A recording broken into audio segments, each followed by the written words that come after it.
Alright, YouTube, right now everyone's acting funny over NASA and some other groups looking at some signals that they're seeing out there far beyond our solar system from other stars. We've also got that other star that they still haven't quite figured out. It might be like a Type 1 civilization that's built some sort of a disk, literally, or sphere around their sun and sort of inhabited the inside edge of it or something. I'm not sure whether that's actually the case. Could just be a bunch of satellites, or it could be a heavy asteroid field or something like that. Doesn't really matter, though. I'll weigh in on this. I believe in extraterrestrial life. I think mathematically speaking it's impossible, yes, literally impossible, that it doesn't exist elsewhere. In order to make the logical leap that the planet we have has life, nowhere else is there life at all. It just doesn't exist at all. It doesn't follow within secular science, and it doesn't follow within spiritual science, so-called. It doesn't follow either of them. For instance, one of the things about religious people is, oh, well, there's no aliens out there, man was like divinely inspired and everything. So in other words, your Jehovah created various countless galaxies out there, some of which we can't even really see for the most part. They're just sort of there. They're completely devoid of all life. Now, literally trillions and trillions and trillions and trillions of stars scattered throughout the universe, and this is the only planet with life on it. Seems like an awful lot of effort for a whole lot of nothing. So, spiritually speaking, it doesn't make sense. There are plenty of spiritual paths, by the way, that embrace the idea of extraterrestrials. Some of them even dogmatize them. They talk about not just cryptids sort of from the skies or angels or whatever, but things that are even beyond that. Think of the Anunnaki or something like that, meddling with mankind, or Ahura Mazda and Ahriman and these other beings that were seen as corporeal and very much real and sort of come soaring down to destroy or help man or something. Within science itself, think about the mathematics that you're thinking of. You are making the assumption that in all of the universe, with all of the many galaxies out there, each galaxy of which contains billions and billions of star systems, that this one planet, the only one, has life on it.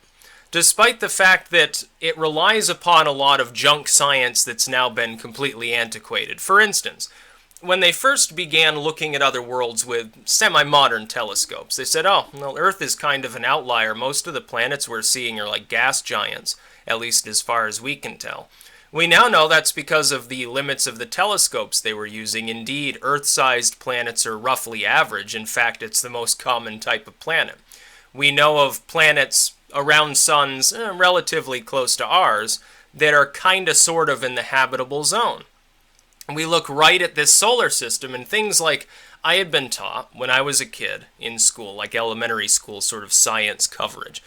Oh, well, Earth is the only planet with any significant amount of water on it. There's like some ice on Mars, that's basically all. We now know that there is water on the moon, including sort of a vaporized water remnants in the soil, ice, and so forth. Mars has potentially liquid water, at least at some times. We're thinking Pluto might have water on it. Numerous moons and probably all the planets do have water on them. In fact, I'm going to take a logical leap here and say, other than Mercury and Venus, that most of that shit would be vapor at most. I think all the planets have ice on them. I think that various tectonic movement on some planets out there, whenever we find it, would keep some of it liquid, at least subcrust. I think that it's common. I don't think water's rare at all in the universe. I think it's one of the most abundant things that you're going to find out there. I think that there are plenty of planets that have molten cores and seismic activity. There are probably literally billions of planets out there that roughly resemble Earth. They probably have salt oceans. They have clouds. We've now seen that there's reason to believe that a few of the planets we've observed do have cloud formations. Water, precipitation, all the fundamental things that you would need potentially for having enough change, enough chaos, as I said before, to have life. I think it's unthinkable that there aren't alien races out there. In fact, I would be willing to say there are probably millions or possibly some billions of intelligent alien species in the universe. There are presumably multiple species like that within the galaxy. Maybe they're monitoring us, and they're not approaching us because they see us as nothing more than barbarians. We're, so many thousands of years behind them, or we're so much less sophisticated in the way we act, that why the hell would they want to deal with us? We might also think of the possibility there's life out there that evolved in situations where the sort of biological processes, the things we see as necessary to life, don't even operate the same. We could see silicon-based life forms out there. It is a possibility that that could exist. In fact, it's probably, I would assume it's likely, somewhere out there in the universe. And then you're assuming that this is the only universe. What if there are millions of them? What if there are trillions of them? What if there are an infinite number occupying an infinite expanse of three-dimensional space? The many worlds theory or something like that. I think that there's plenty of life out there.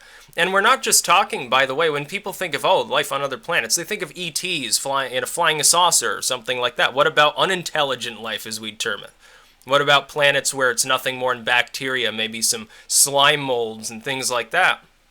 Or what we would consider a primitive planet that would resemble something like, Jurassic Park style stuff, like we were in the Cretaceous period or something along those lines. Maybe you have megaflora, megafauna. Maybe you have just sort of insects, small plants. Maybe you have worlds that have evolved differently. I will say one thing, though.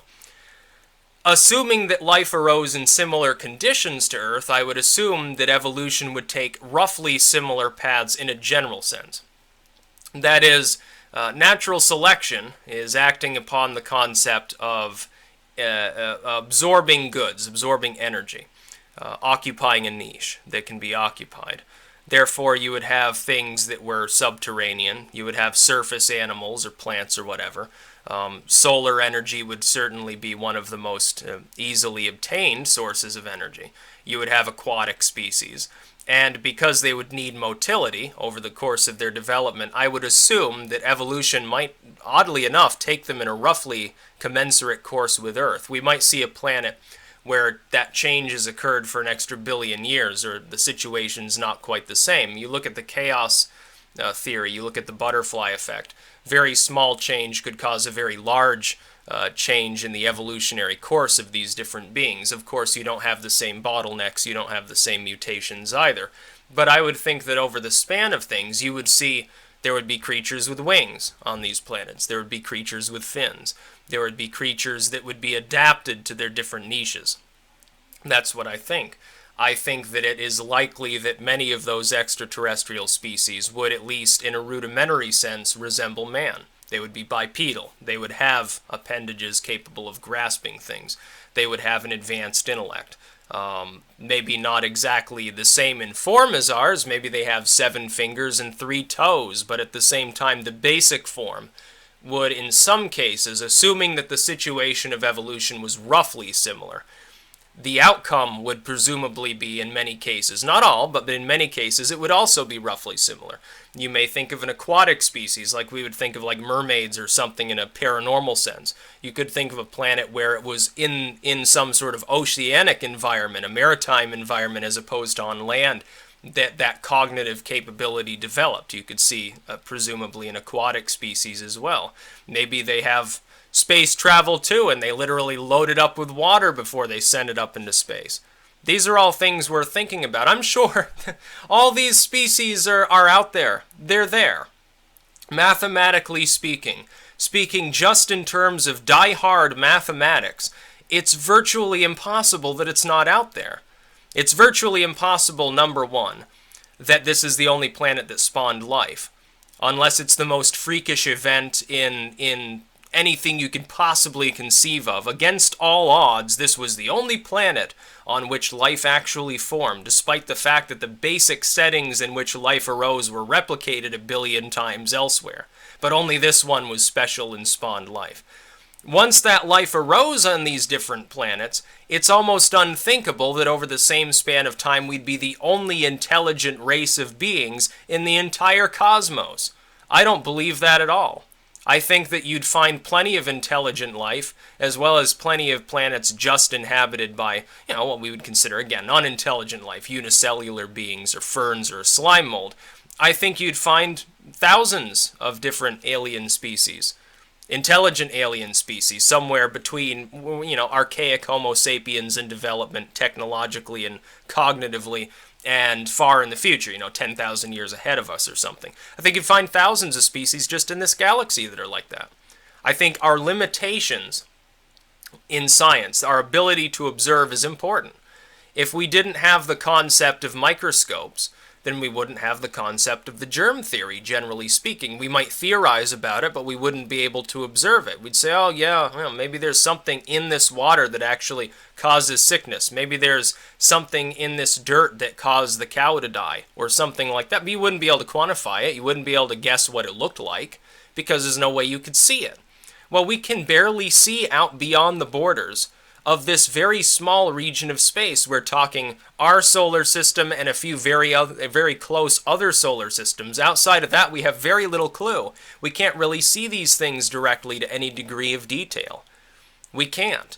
And so we're forced to look for signals that if an alien race is 10,000 years more advanced than us, who's to say that they have any use for things like light signaling or radio or anything like that? We wouldn't even see a signal from them. Maybe gravitons are real. Maybe they use that for a signaling system. Maybe they have stealth mode on their spaceships, and the reason we don't see spaceships around Earth constantly is they choose not to be seen because we're primitive. Because they don't want to fuck with our development, because they don't want us to fire missiles at them, because maybe they're pacifists or something.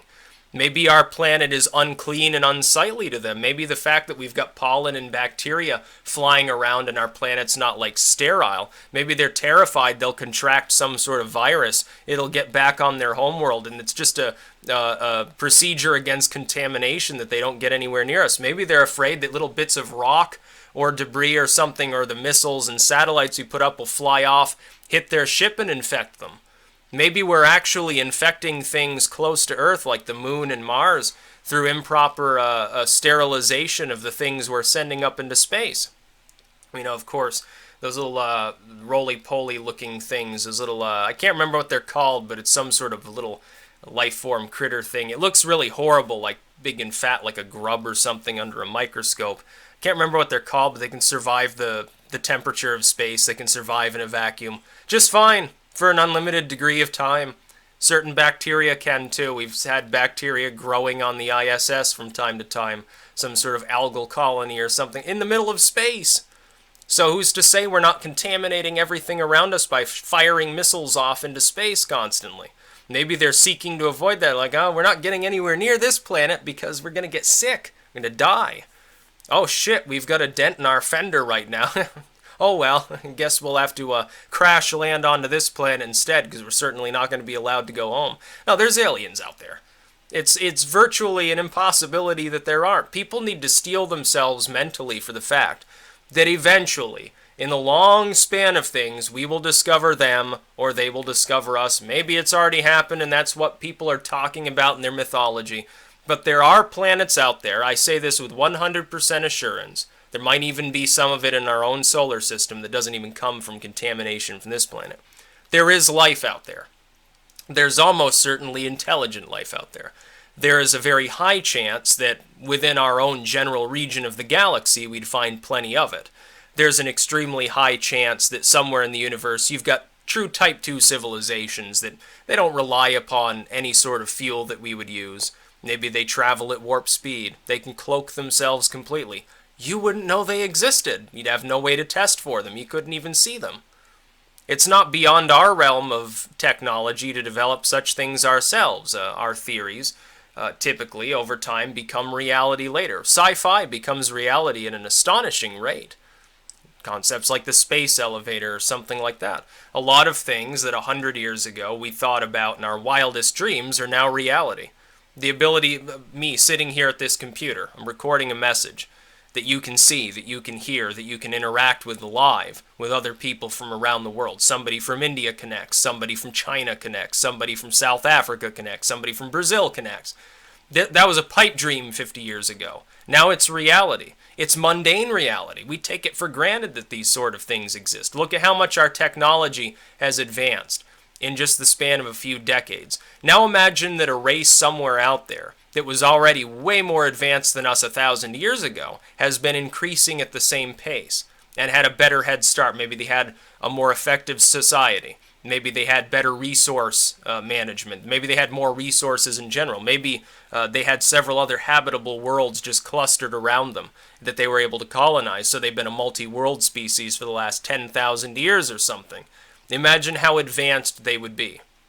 Imagine how easily it would be for them to mine an asteroid. We're talking about the idea of sending a probe up, capture an asteroid, bring it back, and mine 10,000 pounds of platinum at a huge profit. They probably do it all the time if that's what they're inclined to do. Maybe they build their houses out of space rocks. The rich, eccentric aliens go out with their little ship, capture a bunch of asteroids, stack them up, melt them down into a little igloo-looking thing, and they say, oh, home sweet home. Hey, we're so cool. Look at our house. You're still living in that friggin' steel frame structure over there, you Neanderthal. Get out of our neighborhood. Something like that. No, it's real. It's out there. Whether or not they communicate with mankind is a different story. For any different UFO sighting, most of them are hoaxes. Many of them are misattributed. Some of it's just planes or flares or whatever. That is, or swamp gas. No, literally, some of it probably is. Then there are some that we can't really explain away, but it doesn't even matter. It doesn't matter if we're interacting with these races. They're out there. By the millions. There are probably millions in this universe, and probably plenty of others within this region of the universe that are intelligent. Many of them are multi-world. Some of them are so advanced we'd barely even recognize them. Some of them are what we would consider cave people, essentially. They're primitive, backwards. They don't have a spoken language or something, but they're still capable of cognition. Some of these worlds, probably the majority, they have unicellular and multicellular life, maybe some minor, simplistic plants, or what we would generally refer to as plants. Simplistic animals, maybe something akin to an insect, something that's more drone-like and doesn't really have its own cognitive capabilities beyond taxus or something. There are plenty of planets like that. Yeah, that can be said with certainty. And because life is a certainty out there in the cosmos, because it's mathematically impossible it's not out there, I would say it's also a certainty that given that sample size, at least on some of these other planets, intelligent life would have arisen. I've spoken of the bell curve. It would be strange to assume that Earth is on the very end of the bell curve. It's probably somewhere in the middle. Therefore, as far as life goes, there are probably as many intelligent species out there that are less advanced or about as advanced as us, and more advanced than us. In fact, maybe we're on the other end of the bell curve. Maybe we're the primitives of the universe. Maybe this is literally like Jungle World planet, where people, when Europeans in the industrial era encountered some far-off Stone Age tribe, like the ones that live on those islands off India, that still they hunt with spears and they don't have technology. They live in little huts. They don't have a language. They don't have any significant communication skills. They're literally living like they did 100,000 years ago. Like literal, not even necessarily a Homo sapien offshoot or something. Maybe that's the way that we're perceived. And they leave us alone for the same reason. There's no reason to come here. We're not particularly interesting. Maybe they consider us an endangered species because of the way that we're so violent towards one another. Maybe they're afraid if they come down, we'll all kill each other because they think we're fucking nuts or something like that. I don't think that if we changed our behavior that they would come down anyway. I think that the contamination theory is probably the closest to truth. I think our world is very unclean. Generally speaking. With all that pollen and all those bacteria, everything is contaminated on this planet. Everything is contaminated. Even our region in space has some degree of contamination going on. They probably don't get anywhere near our planet. They probably can't risk it. That's about all. Peace out.